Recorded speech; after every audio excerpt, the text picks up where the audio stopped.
नीलगिरी गांव में बना वह कच्चा घर, जो मिट्टी और घास फूस से जरूर बना था, पर उसकी दीवारों में आज भी खुशियों की महक रची बसी थी। वह घर था आरोही और सानवी का था। कुछ साल पहले जब एक रहस्यमयी महामारी ने गांव पर दस्तक दी थी, तब उनके माता पिता ने उन्हें हमेशा के लिए अकेला छोड़ दिया था। तभी दूर से सानवी आती दिखी। उसके कंधे पर पानी का घड़ा था और होठों पर एक मंद मुस्कान। फिर देर कर दी सानवी। तुझे पता है ना कि अंधेरा होने के बाद यहाँ जंगली जानवरों का डर रहता है। सानवी ने घड़ा जमीन पर रखा और हाँफते हुए बोली, दीदी, मैं तो जल्दी ही आ रही थी, पर रास्ते में जो वह बूढ़ी गोमती दादी है ना, उनकी गाय का बछड़ा झाड़ियों में फंस गया था। वह बेचारी रो रही थी, मुझसे रहा नहीं गया। तेरा यही स्वभाव एक दिन तुझे मुसीबत में डालेगा। दुनिया बदल गई है सानवी। यहाँ लोग अपनों की मदद नहीं करते और तू गैरों के पीछे अपनी जान सुखाती है। घर में 2 वक्त की रोटी का ठिकाना नहीं है और तुझे बछड़ों की चिंता है। दीदी, आप गुस्सा क्यों करती हो? माँ कहती थी कि अगर हम दूसरों का भला करेंगे तो ईश्वर हमारा रास्ता खुद बना देगा। माँ अब नहीं है सानवी, और उनके कहे बातों की अब इस दुनिया में कोई मूल्य नहीं रही। अब कोई किसी के लिए कुछ नहीं करता। सानवी चुपचाप घर के भीतर चली गई। कोने में रखा वह पुराना लकड़ी का संदूक मानो उसे बुला रहा था। उसने उसे धीरे से खोला। उसमें माँ की एक पुरानी शॉल और पिताजी की एक घिसी हुई डायरी रखी थी। सानवी ने उस शॉल को निकाली और अपने चेहरे से सटाया और अपनी दीदी से बोली, दीदी, लगता है जैसे माँ की ममता आज भी इस कपड़े के धागों में सिमटी हुई है। सानवी की बात सुनते ही आरोही का चेहरा नम हो गया और उसकी आंखें पल भर को भीग गई। लेकिन आरोही अपनी भावनाओं को छुपाते हुए सानवी से बोली, मैं तुझसे सख्त हूँ सानवी, बस मैं डरती हूँ क्योंकि यह दुनिया भेड़ियों की है। मैं नहीं चाहती कि तुम भी मेरी तरह डरे और तुझे कोई नुकसान पहुंचाए, इसलिए मैं तुझे पत्थर बनाना चाहती हूँ। आप डरती नहीं दीदी, आप मेरी ताकत हो। जब तक आप मेरे साथ हो, कोई तूफान हमें कुछ नहीं कर सकता। अभी दोनों बहनें अपनी बातों में खोई ही थी। आंगन में किसी की आने की आवाज सुनाई दी। बाहर शिवपाल ताऊ, उनकी पत्नी मंजू ताई और उनका बेटा राघव खड़े थे। शिवपाल का चेहरा गंभीर था, पर उसकी आंखों में एक अजीब सी चमक थी, जैसे कोई शिकारी अपने शिकार को देख रहा हो। अरे ओ आरोही, बाहर आओ बेटा। शिवपाल को पुकारने पर आरोही बाहर आई और बोली, जी ताऊ जी, कहिए। मंजू ताई ने बनावटी सहानुभूति दिखाते हुए कहा, देखा शिवपाल, कैसी हालत हो गई है बच्चियों की। घर की छत गिर रही है, खाने को दाने नहीं है। भाई साहब ऊपर से देखते होंगे तो उनका दिल रोता होगा। राघव ने अपने पिता के इशारे पर बात आगे बढ़ाई और बोला, आरोही, देखो अब तुम दोनों बड़ी हो गई हो। इस सुनसान कोने में रहना तुम्हारे लिए सुरक्षित नहीं है। हमारे पास एक प्रस्ताव है। तुम्हारे पिताजी के नाम जो वह 5 एकड़ की जमीन है, वह वैसे भी बंजर पड़ी है। तुम उसे हमारे नाम कर दो। बदले में तुम हमारे बड़े बंगले में रह सकती हो। वहां तुम्हें काम भी नहीं करना पड़ेगा और सानवी की शादी की जिम्मेदारी भी हम उठा लेंगे। आरोही का खून खौल उठा। उसे पता था कि उसके पिता ने उस जमीन को कितनी मेहनत से सींचा था। ताऊ जी, वह जमीन बंजर नहीं है, वह हमारे पिता का पसीना है और हम अपना घर और जमीन किसी कीमत पर नहीं देंगे। यह सुनकर शिवपाल का चेहरा एकदम से बदल गया। सहानुभूति का नकाब उतर चुका था। देख लड़की, अपनी औकात में रह। कानून और समाज ताकतवर के साथ होते हैं, लड़कियां हल नहीं चलाती।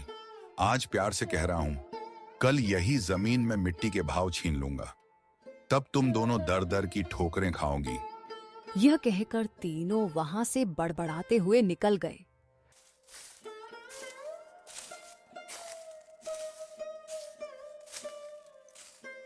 सानवी यह बातें सुनकर सहम गई थी। दीदी, क्या वो सच में हमारी जमीन छीन लेंगे? आरोही ने मुट्ठी भींची और कहा, नहीं सानवी, ये मिट्टी हमारी माँ है और हम अपनी माँ का सौदा नहीं करेंगे। अगले दिन से आरोही और सानवी ने एक नया मोर्चा खोल दिया। उन्होंने तय किया कि वे अब किसी का इंतजार नहीं करेंगी। सुबह 4 बजे जब गांव सो रहा होता, दोनों बहनें खेत पर निकल जाती। खेत की मिट्टी सख्त हो गई थी। आरोही ने कुदाल उठाई और उसे जमीन पर दे मारा। उसके हाथों में छाले पड़ गए, पर उसने रुकना नहीं सीखा। सानवी पास की नदी से पानी लाकर क्यारियों को सींचने लगी। गांव के लोग उन्हें देखकर हंसते थे। लोग ताने मारते, देखो, अब ये छोरियां खेती करेंगी। देखते हैं कब तक यह दोनों टिकती हैं। लेकिन सानवी और आरोही ने अपने कान बंद कर लिए थे। दोपहर की तपती धूप में जब गला सूखता, तो वे पेड़ की छांव में बैठकर सूखी रोटी और प्याज खा लेती। दीदी, मैं घर पर खाली समय में बुनाई भी करूंगी। गांव की औरतों को अच्छे डिजाइन पसंद है। नहीं सानवी, यह सब तुमको करने की कोई जरूरत नहीं है और खेत के भी काम नहीं हो पाएगा। ऐसे ही कुछ महीने बीतते गए। जहां कभी झाड़ियां थीं, वहां अब हरी भरी सब्जियों की फसल लहलहाने लगी। बैंगन, टमाटर और मिर्च की फसल देखकर राघव हैरान था। राघव दोनों के पास जाकर सामने खड़ा हो गया। आंखों में गुस्सा, चेहरे पर घमंड। वो वहीं दोनों बहनों का रास्ता रोककर उनसे बात करने लगा। बहुत घमंड आ गया है तुम दोनों में। पहले जब हम साथ में रहते थे, तब तुम दोनों बहुत मासूम बनने का नाटक कर रहे थे और तो और जुबान भी नहीं खोलते थे। लेकिन अब जैसे गांव की मालकिन बन गई हो। राघव भैया, हमने किसी से कुछ छीना नहीं है। बस जो हमारा हक था वही लिया है। हम आज भी किसी से बैर नहीं रखते और ना ही पहले किसी से मेहरबानी लिए थे। तुम लोगों को लगता है कि इतनी आसानी से सब कुछ ले लोगी? ये सब मेरे बाबा की जमीन है। पहले तो प्यार से हमारे साथ रहने को बोल रहे थे तुम लोगों से, लेकिन अब देखना, एक एक चीज छीन लूंगा तुमसे। तुम दोनों को ऐसा सबक सिखाऊंगा कि जिंदगी भर याद रहेगा। सानवी राघव की धमकी से थोड़ा डर गई और डरते हुए आरोही से बोली, दीदी, इसने फिर धमकी दी है। आप कुछ बोलो ना, ऐसे कैसे यह हमसे सब कुछ छीन लेगा। बहुत हो गया सानवी, कोई जरूरत नहीं इसके साथ झगड़ा करने की। मैं भी देखती हूँ कौन हमसे क्या छीन लेता है। और हाँ राघव, तुम यहाँ से चले जाओ, नहीं तो हम पंचायत में जाकर बोल देंगे कि तुम हमें अकेले देख धमकी दे रहे हो। हाँ जा रहा हूँ। लेकिन हाँ आरोही, तुम बहुत ज्यादा ऊपर उड़ रही हो। संभाल के रहना, कम नीचे गिरेगी पता ही नहीं लगेगा। ऐसे ही राघव दोनों को धमकी दिखे वहां से चला जाता है। राघव की धमकी भरी बातें सुन के दोनों थोड़े मायूस हो जाती हैं। आरोही, जो अपने बहन के सामने हिम्मत से खड़ी हुई थी, उसके मन में भी डर था। वो मन ही मन राघव की बातों को लेकर बहुत चिंतित थी। कुछ समय के बाद दोनों बहनें घर लौटे। घर लौटकर दोनों बहनें चिंता में डूबे हुए थे। रोज की धमकी और षड्यंत्र ने दोनों के जीवन में बहुत सारे चिंता और दुख ला दिया था। दीदी, ये लोग हमारे पीछे क्यों पड़े हुए हैं? हमने किसी का क्या बिगाड़ा है? हमारे ताऊ के पास तो सब कुछ है। वो लोग हमसे अच्छी जिंदगी जी रहे हैं, फिर भी वे लोग हमारा जमीन हड़पना चाहते हैं। इंसान की लालच कभी खत्म नहीं होती सानवी। भले ही इंसान के पास सब कुछ हो, फिर भी इंसान और चाह के लालच में या तो दूसरे का नुकसान करते हैं या फिर अपनों का ही नुकसान करते हैं। हम तो इनके खिलाफ कोई बड़ी कदम भी नहीं रख सकते। उनके कर्मों का फल उन्हें भगवान जरूर देंगे। अगले दिन दोनों बहनें अपनी जमीन को देखने जाते हैं, जिसमें दोनों बहनों ने मेहनत करके थोड़ी सी सब्जियां उगाई थी। देखा कि जमीन के बीच एक खूंटी गड़ी हुई थी। दीदी, ये जमीन के बीचों बीच खूंटी कौन गाड़ गया? यह तो कल यहाँ नहीं थी और ना ही हमने इसे गाड़ी है। जरूर इसे कोई यहाँ गाड़ गया है। यह जरूर हमारे ताऊताई का काम होगा, लेकिन यह काम बिना किसी सरकारी आदमी के नहीं होता। इसका मतलब हमारे खेत को यह लोग बांटने की साजिश चला रहे हैं। उसी वक्त दूर से शिवपाल आता दिखा और उसके साथ मंजू और उनका बेटा राघव भी था। तीनों के चेहरे पर अजीब सी मुस्कान थी। अरे बेटियों, घबरा क्यों रही हो? हम तो बस मदद करना चाहते हैं। तुम्हारे माँ बाप के जाने के बाद जमीन की देखभाल जरूरी है। तुमसे अकेले तो होगा नहीं। ताऊ जी, आपकी मदद की जरूरत नहीं है हमें। ये जमीन हमारी माँ बाबूजी की निशानी है। इसे किसी के हवाले नहीं करेंगे। अरे बच्चियों, ऐसे कैसे नहीं दोगे? ये जमीन तो तुम्हारी और हमारी। राघव के दादाजी ने अपने दोनों बेटों को बराबर हिस्सा करके दिया था, लेकिन शायद तुम्हारे पिता अपने आखिरी दिनों में तुमसे यह बात बोलना भूल गए। इतने साल तो हम साथ ही खाए पिए हैं। हम तो तुम्हारे भलाई ही चाहते हैं। अब ये दुश्मनी क्यों? दुश्मनी तब शुरू हुई ताई, जब आपने हमें अकेले समझकर हमारी जमीन पर नजर डाली। और ताई, दुश्मनी तो आप लोग हम दोनों से निकाल रही हो। अरे सानवी, इतनी गरज क्यों रही हो? छोटी हो छोटी बनकर रहो, ऐसे बड़ों के बीच मत बोल समझी। अरे जाओ, कैसे बड़े लोग जिनकी सोच छोटी होती है, वे उम्र में बड़े होकर भी सम्मान के हकदार नहीं होते। सानवी, तू कुछ मत बोल। और हाँ, अब अगर आप लोग हमारे खेत के पास भी आए तो अच्छा नहीं होगा। हम कमजोर दिखते हैं पर डरते नहीं। शिवपाल ने सब कुछ चुप कराकर कहा। ठीक है बेटियों, हम कुछ नहीं कहेंगे, लेकिन कानून अपना काम करेगा। जब जमीन के सरकारी कागजात आएंगे तो देख लेना। जब तुम्हारे नाम नहीं निकलेंगे तो खुद समझ जाओगी कि जमीन किसकी है। तीनों वहां से चले गए। आरोही और सानवी कुछ देर तक खामोश खड़ी रही। दीदी, क्या वो सच में कागज बदलवा सकते हैं? कुछ भी कर सकते हैं सानवी। लालच में आदमी अंधा हो जाता है। हमें किसी पर भरोसे नहीं करना चाहिए। अब हमें बहुत संभाल के रहना पड़ेगा। उसी दोपहर दोनों बहनें सरपंच के पास पहुंची। चौपाल में गांव वाले बैठे थे और वहां पहले से ही शिवपाल बैठा हुआ था। सरपंच जी, हम आपके पास न्याय मांगने आए हैं। हमारे ताऊ और ताई जमीन हड़पना चाहते हैं और शायद पटवारी से मिलकर फर्जी कागज बनवा रहे हैं। हम अनाथ हैं। इसका मतलब यह नहीं कि हम बेबस हैं। हमें अपनी माँ बाबूजी की जमीन किसी हाल में नहीं देनी। कृपया आप हमारी मदद करें। शिवपाल जी, अगर ये सच है तो ये गांव की मर्यादा के खिलाफ है। परिवार के नाम पर ठगी करना यहाँ नहीं चलेगा। सरपंच जी, ये लड़कियां हमें बदनाम कर रही हैं। हम तो बस जमीन की चिंता कर रहे हैं। इन दोनों बच्चियों को क्या पता ये जमीन के बारे में। ये जमीन के बाद तो इनके पिता और मैं ही जानते थे। मेरा भाई तो अब इस दुनिया में नहीं रहा, इसीलिए अब मुझे ही तो सब कुछ देखना पड़ेगा। गांव वालों में फुसफुसाहट होने लगी। हमने इन बच्चियों को बचपन से देखा है, ये झूठ नहीं बोल सकती।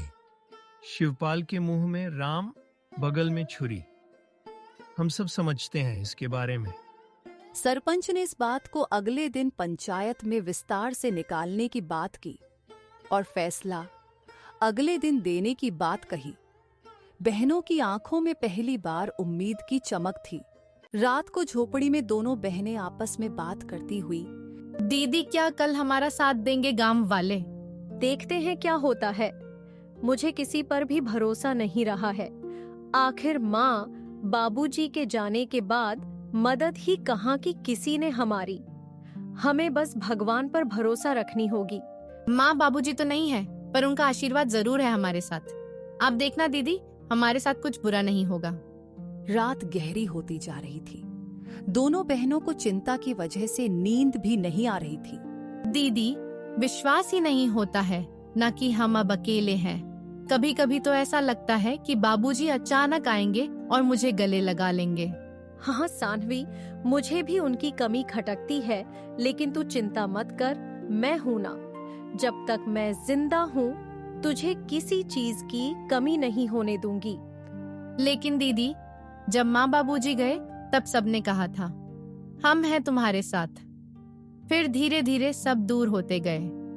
ताऊ और ताई तो जैसे बस हमारे हिस्से की जमीन के लिए ही हमारे करीब थे। आरोही की आंखों में आंसू थे, लेकिन उसने उन्हें छुपाया। उसे अपनी बहन के सामने कमजोर नहीं पड़ना था। दुनिया बहुत चालाक है सानवी। रिश्ते अब खून से नहीं धन दौलत से बनते हैं, लेकिन हम भी अब चुप नहीं रहेंगे। अगर हमें अपने अधिकार के लिए लड़ना पड़े तो लड़ेंगे।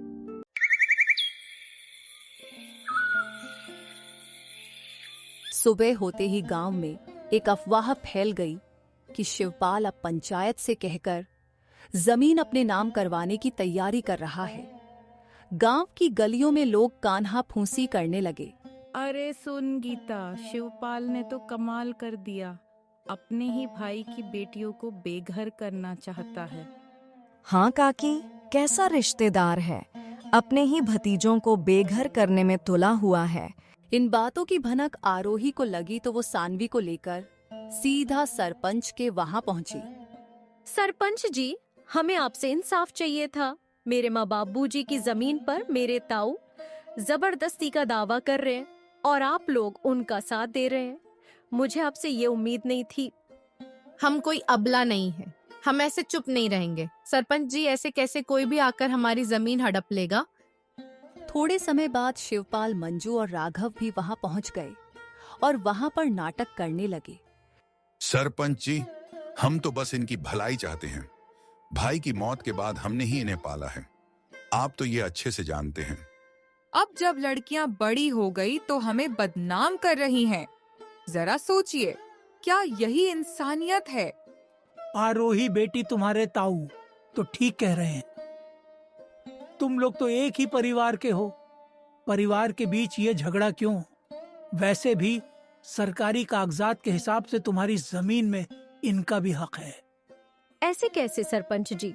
ये लोग हमारी मजबूरी को देखकर हमारा फायदा उठाने आए हैं। यह कोई परिवार नहीं है, ये बस जमीन के लालच में परिवार होने का दिखावा कर रहे हैं। ये सब बात चल ही रही थी कि तभी पटवारी भी वहां आ जाता है। विलास जी की जमीन कानूनी तौर पर सिर्फ उनकी नहीं है, इसमें उनका भाई शिवपाल का भी हिस्सा है। ऐसे कैसे? तुम लोग तो बस कागजात के बारे में बोल रहे हो, लेकिन क्या सबूत है कि हमारी जमीन का ताऊजी भी हिस्सेदार है? हाँ, आरोही बिटिया बात तो सही कह रही है। तुम लोग कुछ पुख्ता सबूत भी पेश करो, तब जाके मैं पंचायत बुलाकर सही फैसला ले पाऊंगा। सरपंच के मुंह से यह सुनने के बाद शिवपाल, मंजू और राघव थोड़ा हताश जैसे नजर आए और वे लोग वहां से निकल गए। अरे पटवारी, तुम किसका इंतजार कर रहे हो? तुमको नहीं जाना उनके पीछे छे? कितने पैसे खिलाए थे मेरे ताऊ ने? आरोही के ताना सुन के पटवारी शर्म से वहां से निकल जाता है। बिटिया, मुझे गलत मत समझना। मेरे आंखों के सामने जो आया मैंने उसे ही सच मान लिया। इस बार मैं अच्छे से जांच पड़ताल करके एक नतीजे में पहुंचूंगा। आगे से मैं शिवपाल के बातों में नहीं आऊंगा और वे लोग तुम दोनों की मजबूरी का फायदा उठाना चाहते हैं तो मैं तुम लोगों को न्याय और उन लोगों को कड़ी सजा दूंगा। सरपंच के मुंह से यह सुन के दोनों ने थोड़े राहत की सांस ली और थोड़ा शक, थोड़े खुशी के साथ घर लौटे। रात होते ही दोनों बहनें फिर से चारपाई में बैठ के बात करने लगते हैं। दीदी, आपको क्या लगता है कि हमारी जमीन हमारे पास रहेगी या फिर हमारे कपती ताऊ ताई को मिलेगी? हाँ सानवी, मैं भी वही सोच रही हूँ। उन लोगों का कोई भरोसा नहीं। वे लोग इतने लालची है कि हमारे साथ कुछ भी कर सकते हैं। माँ बाबूजी के जाने के बाद उन लोगों ने अपना असली रंग दिखाना शुरू कर दिया है। यही सब चिंता में दोनों बहनों ने मुश्किल से अपनी रात काटी। गांव की हवाओं में हल्की सरसराहट थी। आसमान में बादल थे, पर बारिश का कोई नाम ओ निशान नहीं। लेकिन आरोही और सानवी के मन में बहुत कुछ उमड़ रहा था, जैसे भीतर कोई तूफान उठ रहा हो। घर का आंगन सूना था और बहनों के चेहरों पर चिंता की लकीरें साफ झलक रही थी।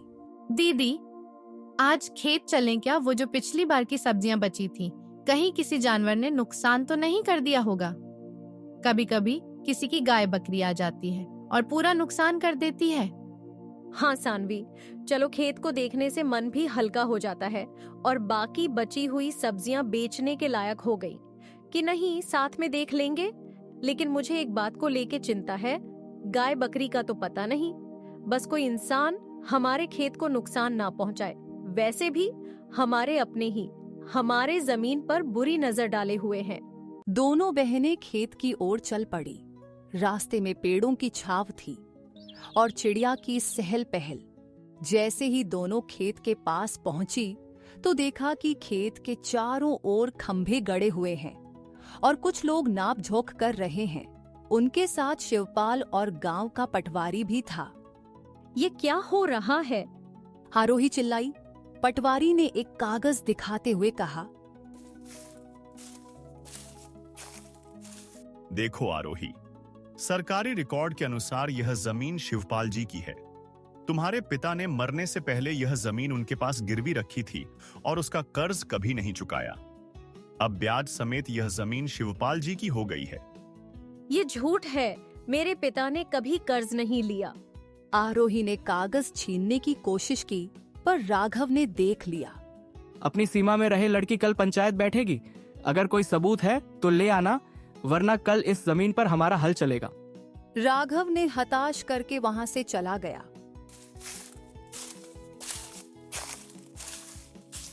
राघव की बातें सुन के दोनों थोड़े मायूस हो जाती हैं।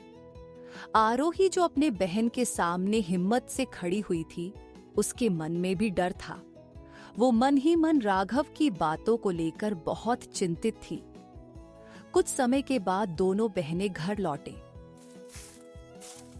आरोही और सानवी पूरी रात नहीं सोईं। सानवी ने संदूक छाना, अलमारियां देखीं, पर कहीं कोई कागज नहीं मिला।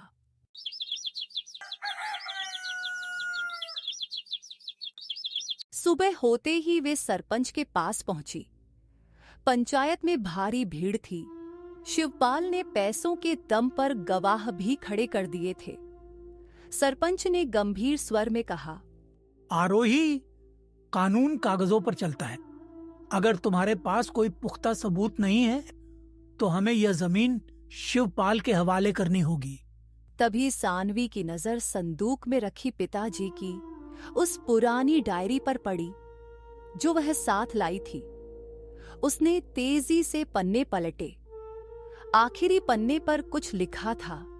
उसने वह डायरी सरपंच को थमा दी। डायरी में लिखा था, आज मेरे भाई शिवपाल ने मुझसे 5,000 रुपये उधार लिए हैं ताकि वह अपना नया व्यापार शुरू कर सके। मैंने उससे कोई कागज नहीं लिखवाया क्योंकि भाई पर भरोसा ही सबसे बड़ा कागज है। नीचे शिवपाल के हस्ताक्षर थे जो उसने बरसों पहले जल्दबाजी में किए थे। पंचायत में सन्नाटा छा गया। सरपंच ने शिवपाल की ओर देखा। शिवपाल जी, यहाँ तो उलटा हिसाब दिख रहा है। आपने कर्ज लिया था, दिया नहीं, और ये हस्ताक्षर आपके ही हैं। जमीन इन बच्चियों की है और शिवपाल को इनका बकाया कर्ज भी ब्याज समेत चुकाना होगा। उस दिन सत्य की जीत हुई, पर नफरत की आग अभी बाकी थी। वक्त गुजरता गया। आरोही और सानवी अब गांव की सबसे सफल किसान बन गई थीं। दूसरी ओर शिवपाल का लालच उसे ले डूबा। उसने सारा पैसा एक अनाज गोदाम और चावल की मिल में लगा दिया था। उसे उम्मीद थी कि वह पूरे जिले का सबसे बड़ा व्यापारी बन जाएगा। तभी अचानक एक दिन पासा पलट गया। शिवपाल के गोदाम में शॉर्ट सर्किट से भयानक आग लग गई। उसका सारा अनाज और मिल जलकर खाक हो गई। शिवपाल को जब यह खबर मिली तो शिवपाल और उसकी पत्नी मंजू, उसका बेटा भागते हुए वहां पहुंचे। मिल की बाहर भीड़ लगी हुई थी, लेकिन गांव वाले ने पहले से ही आग बुझा दिया था। शिवपाल और उसके परिवार को लोग देखकर कान्हा फुसी करने लगे। यह आग ऐसे ही नहीं लगी। यह तो शिवपाल और उनके परिवार के किए गए बुरे कर्मों का नतीजा है। उन्होंने बिन मां बाप के उन दोनों लड़कियों को बहुत परेशान किया था। अब देखो क्या हुआ इनके साथ। हाँ भाई, बिल्कुल सही कह रहे हो। मैं भी वही सोच रहा था। भगवान बुरे कर्मों का सजा इंसानों को जरूर देता है। भगवान के घर देर है लेकिन अंधेर नहीं। गांव वाले के बात सुनकर तीनों गंभीर चिंता में चले गए और वहां से घर लौट गए।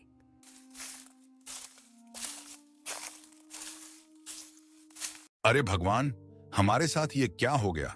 हम तो पल भर में बर्बाद हो गए। हमें तो कोई काम भी नहीं आता, और हम ये घर कैसे चलाएंगे? सानवी और आरोही के ऊपर किए अन्याय के लिए गांव वाले भी नाराज हैं। हमें तो कोई मदद भी नहीं करेगा। यह सब बात करके तीनों बहुत उदास हो जाते हैं, और तभी इस उदासी भरी माहौल में मंजू बोल पड़ती है। ये जी, मेरे मन में एक विचार आया है। क्यों ना हम आरोही और सानवी के पास जाकर उनसे मदद मांगे और साथ में उनसे हाथ जोड़ के माफी भी मांग लेंगे। मदद? कैसी मदद माँ? वे दोनों हमारी कैसे मदद करेंगे? उनके पास तो मदद करने के लिए कुछ भी नहीं है, और ना ही वे मदद करेंगे। आखिर इतना दुख जो दिया उनको हमने। अरे क्या बोल रही हो तुम? पागल हो गई हो क्या? कितना परेशान किया है उनको। अब किस मुंह से जाऊंगा उनके पास मदद मांगने? और वे तो खुद ही कितनी मुश्किल से जी रहे हैं। हमारी क्या मदद करेंगे वे? अरे आप लोग थोड़े शांत हो जाइए। हम उनसे पहले दिल से हाथ जोड़कर माफी मांगेंगे, और उसके बाद हम उनके जमीन पर खेती करने की इजाजत मांगेंगे, और खेती का जो भी मुनाफा होगा उनको भी आधा देंगे, और हमारा भी जैसे तैसे गुजारा हो जाएगा। और हाँ, मैं इस बार लालच में नहीं बोल रही हूँ, मैं बुरी परिस्थितियों के चलते बोल रही हूँ। तुम बात तो ठीक ही कर रही हो। हमें तो कोई मदद करेगा नहीं, और हमें तो ज्यादा कुछ काम भी नहीं आता। बस थोड़ा खेती बाड़ी जानता हूं मैं, और अगर वे लोग मदद के लिए मन जाए तो राघव भी मेरी खेती में मदद कर देगा। हाँ बाबूजी, मैं करूंगा मदद। चलिए बात करने जाते हैं उनसे, और अगर वे मदद नहीं भी करें तो कम से कम माफी की उम्मीद तो रख ही सकते हैं।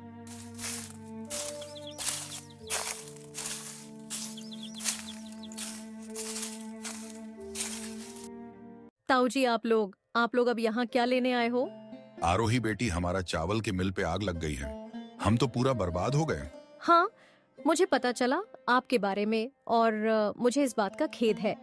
लेकिन आप हमारे पास क्यों आए हो? क्या आपको लगता है कि आग हमने लगाया है? नहीं आरोही, तू हमें गलत समझ रही है। हम तो तुम दोनों से माफी और मदद की आस ले आए हैं। मदद? कैसी मदद ताई? क्या मदद चाहिए आपको? हम तो खुद ही जैसे तैसे जी रहे हैं, और आप किस हक से मदद मांग रहे हो? हम हैं ही कौन आप लोगों के? मंजू ने गिड़गिड़ाते हुए आरोही और सानवी को सब कुछ बताया, और यह सब बात होते समय शिवपाल और राघव शर्म से अपनी सिर झुका लिया था। सानवी मंजू की बात सुन के बोली, हम मदद करेंगे ताई, जो हुआ सो हुआ।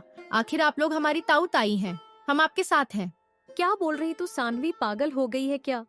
भूल गई कितना दुख दिया है इन लोगों ने हमें, और हमारे बुरे समय में यह लोग कहाँ थे? अब क्यों मदद करेंगे हम इनकी? ऐसे मत बोलो दीदी। आज माँ बाबूजी होते तो वे भी इन मुसीबत में इनकी मदद करते। और माँ बाबूजी कहा करते थे कि माफी बहुत बड़ी जीत है, और माफ करने वाला ही असली विजेता है। फिर भी सानवी, मैं इन लोगों की करतूत नहीं भूलूंगी। मैं मदद करने के लिए तैयार नहीं हूँ। दीदी, आपको मेरी कसम, कृपया आप उनकी मदद कर दीजिए, और वैसे भी इनको हमारे जमीन पर खेती करने देंगे तो हमारी भी बहुत मदद होगी, और हम आगे से हंसी खुशी एक साथ रह पाएंगे। मान जाओ ना दीदी, मुझे माँ बाबूजी की कमी बहुत खटकती है। इनके साथ होने से मुझे अच्छा लगेगा। आरोही सानवी का मासूम चेहरा देख उसके खातिर मान जाती है, और शिवपाल, मंजू और राघव ने भी हाथ जोड़कर दोनों से माफी मांगते हैं, और वादा करते हैं कि आगे से कभी भी उनका बुरा नहीं सोचेंगे, कि